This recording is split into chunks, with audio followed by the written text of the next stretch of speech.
I thought we'd just start by kind of chatting about the season so far. What was sort of your assessment 9 games into the Premier League season? How are you finding it all? Obviously disappointing that we haven't been able to continue our run what we did last year. We all knew with the start and the fixtures coming out that it was going to be a lot more tricky, obviously. But saying that, I think the confidence we all have hasn't really shown back on the pitch, unfortunately, getting the wins over the line. And I think that's been the frustrating thing, because especially against teams like the Brightons and the Burnleys, I think we've done enough to get that win, and it's even more frustrating that we just not managed to do it. How was the kind of opening 9 games affected? Maybe not necessarily the belief of the group, so to speak, but I guess this is maybe a club-wide thing in terms of staying in the Premier League. Do you feel it's been affected? Do you feel the belief has been maintained? Obviously, the confidence is a bit lower than we wished, because at the end of the day, confidence comes with winning. And I think when we started at the Everton game with 3 at the back, I think we showed a lot of good signs with the games after that. And unfortunately, we haven't. Obviously, there you've got a big knock with Chelsea away, because nobody really seen that coming, and including myself, because we had a great week leading up to that. But at the end of the day, that's the Premier League. It's a roller coaster, and I think the fixtures coming up, the next 5 are against teams who are our main competitors, and where we are expecting as a club, as a group, to get points from. And but yeah, of course, saying that 2 points is not what we all hoped for and expected.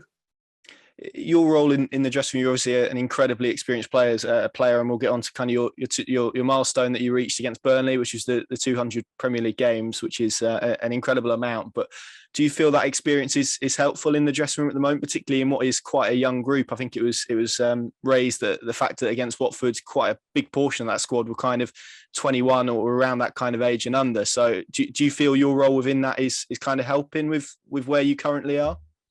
Of course, I try to. Like, I've been here before. I do think we've got a massively talented group with a lot of potential, and I said that after the Everton game. I spoke to you guys, and I truly believe that the potential this group's got, we are not a bottom of the league at all. And I think it's frustrating, because we all know that at the end of the day, the points on the board, that's where everybody looks at, and that. But I don't think the performances we showed, especially the ones against Burnley and Brighton and even Everton to an extent, Arsenal away, we've shown enough to get this result. But at the end of the day, we all know we get judged on the points on the board, and yeah, we have to take it on the chin, and the critics will all see it, will all hear it, and we have to do our talking on the pitch. I think it's gone past the whole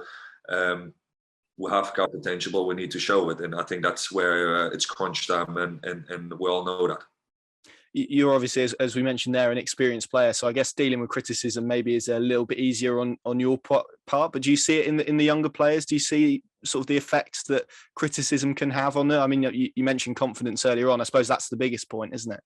Yeah, but even for me, yes, I've been here before, but I think any person in life doesn't like to get negative criticism, but when it's justified, and I think everybody has to take it on the chin after a 7-0 loss. Yes, it was the European champions. You have to be honest about that as well, that it's a top team, but obviously nobody was good enough on that day, and we all, as a team, as a club, have to accept that, and like I said to you before, the only way to fight that and prove everybody wrong is to come out with a reaction on Sunday and show what we're about and what we're capable of.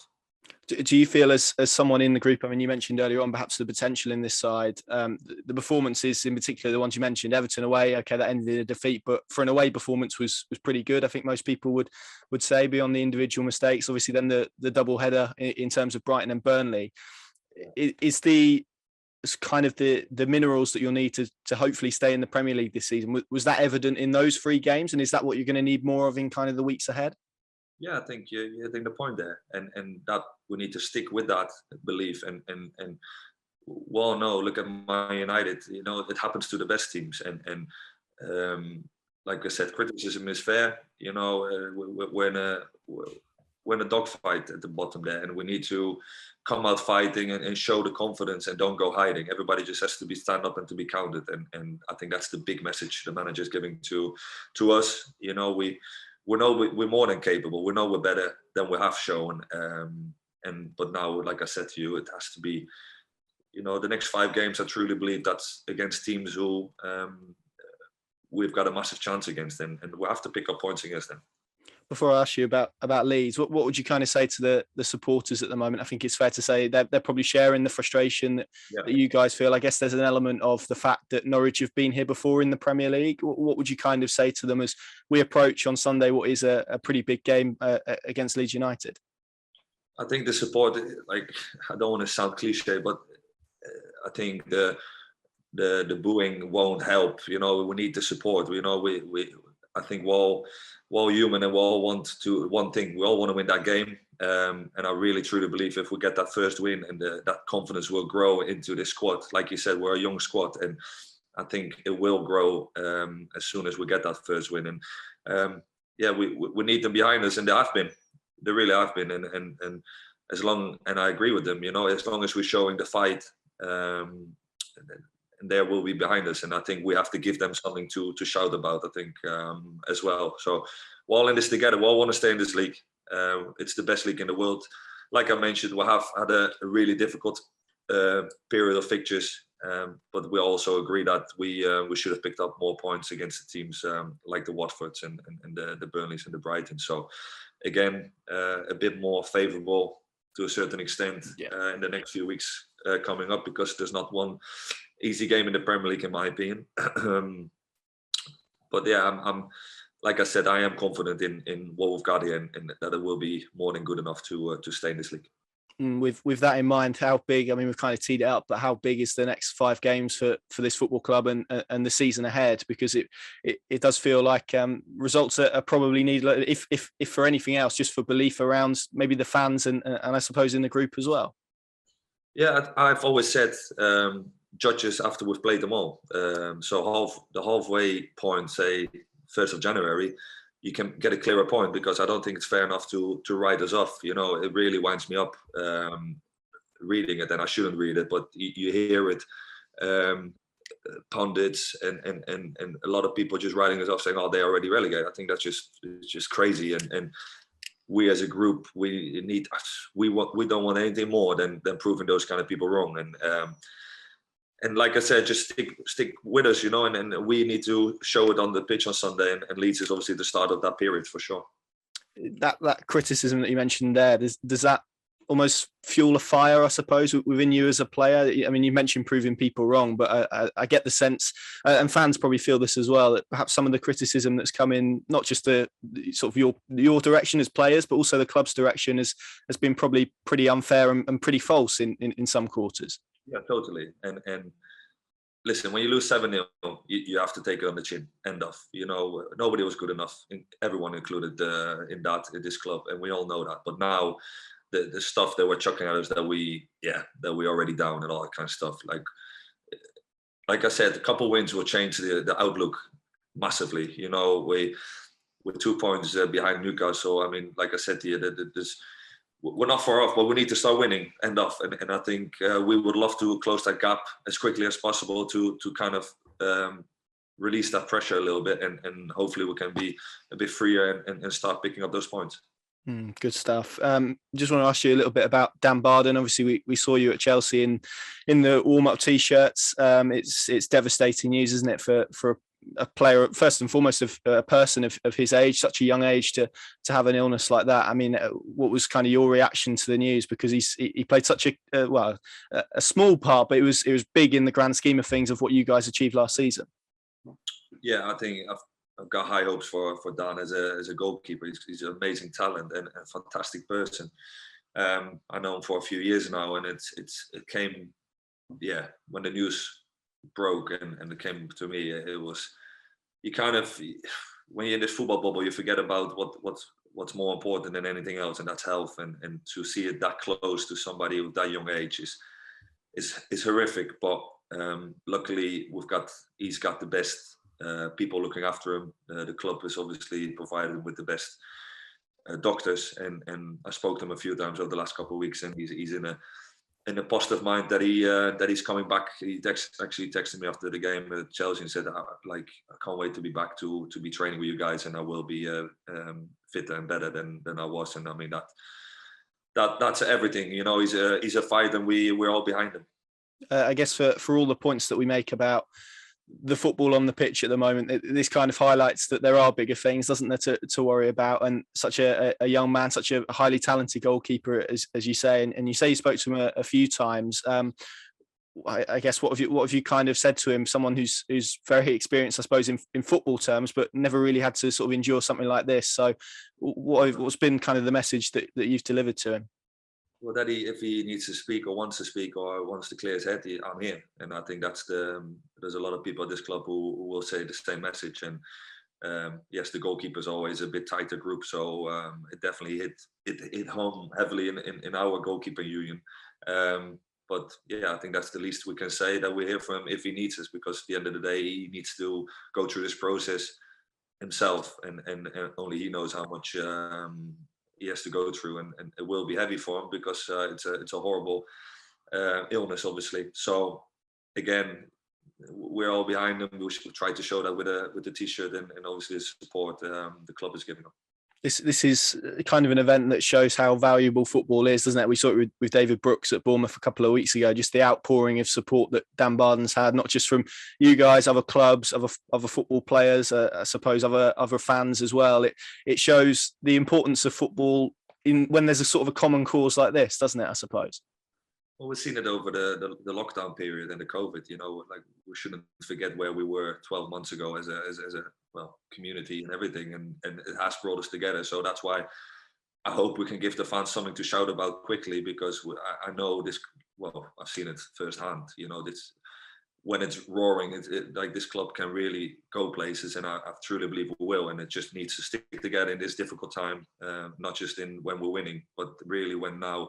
We need everybody to stick together, and it is a bit more tricky. And also within the squad, it's normal that when the confidence is a bit low and you're losing, it's more tricky to stay tight. But like I said to you, that will come with wins, and hopefully we can start it on Sunday. Just finally on Dan Barden, then there's obviously a more serious point here. I mean, I'm what, a year or two older than Dan. A lot of football fans are young males. This is a cancer that predominantly affects young males. I guess it's important, isn't it, that ourselves, I guess you're probably in that age group as well, check ourselves regularly and make sure that we do keep on top of checking our private areas, so to speak, for issues like the ones that Dan has encountered. Yeah, I think you're totally right there, and don't be afraid to ask the question out for your GP, and like you say, there's a lot of people who go, I will just leave it for a couple of weeks, and then forget to actually get tested. And I think this message, it can happen to anyone. It doesn't. He's the fittest probably out there, a 20-year-old.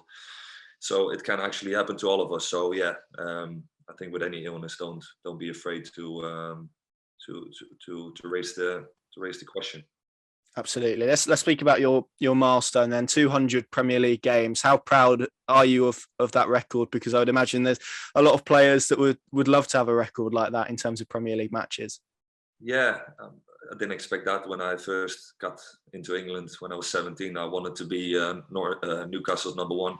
That was the first aim, but to actually play 200 Premier League games is obviously a dream come true as a young boy, wanting to be in the Premier League. And it's been an amazing roller coaster, because I always say that like in one season in the Prem, you can kind of you witness everything, massive highs, massive lows, and it's been amazing. I'm still living the dream, and I truly have to nip myself sometimes, like going to the Chelseas or the Arsenals and realizing how many boys want to be in my shoes, and I think that's the big thing for me, is that there's only 20 goalkeepers in the Premier League who are playing every week on the highest level, and I think to be part of that is proud, and obviously an honor to do. You've obviously achieved that with Newcastle and Norwich, which will probably lead a lot of people to say, well, what's the secret to that? What's the secret behind becoming a goalkeeper who can make 200 appearances in the Premier League? For me, it's just been a big grind just to never give up. I think it's not easy, obviously, because to stay fit, obviously, you have to work day in, day out, and sacrifice, obviously, bits on the side to your family time, and I'm lucky to have had a good family supporting me. You know, my wife has obviously been part of it for a long period. My parents, who as a young boy drove me to every training session, and I think that I've been lucky that I've had that support, and to still play at this level is a massive honor, like I said before. Does reaching that milestone feel even sweeter, given obviously the major injury that you had, the I guess coming back from that and then arriving at Norwich as well? It kind of feels almost like you can maybe split your career in two, so to speak. So has the last kind of, I suppose, 50 odd or so been even more special because of what you've had to endure with your injury and kind of that aspect of it? I think so. I think I appreciate it more now than I used to at Newcastle. I think at Newcastle I kind of went through game to game, and I think if you ask me certain games I've played in, I probably can't even remember, because it was just kind of it was weird. I was just young and just going from game to game every 3 days. And now, after the injury, you realize when I was really at nearly career ending, my main aim was to get back to the highest level, playing for my country, playing in the Premier League. And I mean, the journey as Norwich City we've gone into, it's been unbelievable. Like, I don't think many players can say that in the last 3 years, to have 2 promotions, a relegation, to be back in the in the Premier League now. It's amazing, because it is the best league in the world. And if you see the magnitude of this league, and you forget sometimes how big of a reach it's got, because the whole world is literally watching.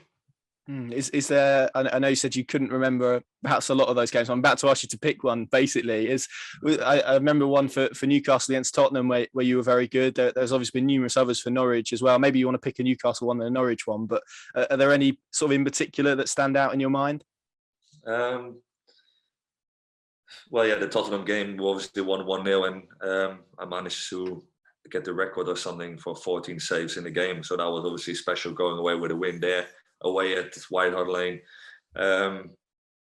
It's been an amazing road so far, and I'm just so excited to continue it. And like I said, I value it so much more now, and realize what I had to sacrifice to get to this level. And like you say, when you're there, you don't want to give it up. And I want to play as long as possible at this place, for sure. We spoke earlier, obviously, about criticism. It's an interesting word there you use about sacrifice, because I think that's a lot of things that maybe people forget when players get to the top level, that there's been a long journey to get to that point. Do you feel, sat here today, all of that sacrifice is kind of paid off? Well, I suppose obviously it has paid off for you, but I guess you look back on that period with real fondness, and probably with a lot of pride as well now, given everything that you've achieved in your career subsequently. Yeah, I wouldn't change it. Obviously, leaving Holland and my parents as a 17-year-old boy, looking back now, when I see a 17-year-old, I think they're children, So to me to have gone to England, and I was a mummy's boy, it was the best move I've ever made, because I signed 3 years in my first contract, and we kind of say, you know what, you go there for 3 years and you kind of become a man, hopefully as quick as possible, and the experience, whatever happens, you will take for the rest of your life. And obviously the journey started then, and I haven't looked back since. But yeah, I mean, it's been incredible to kind of next year to be here 17 years and 17 years in Holland. I mean, that's just, I never thought that would happen, So I've definitely I've been lucky to have played for some great teams, and to be here now in my 4th season. I don't think I could have wished for a better few years, because I think I've played 30 odd games already in that period, and it's definitely a match well connected, because I feel at home here, and like I said, I don't want nothing more than seeing success for this club and growing like we have been over the last 3 years. I will ask you just about Leeds quickly then on Sunday. I mean, from your perspective, if you to deliver a message just before that, what would that kind of be?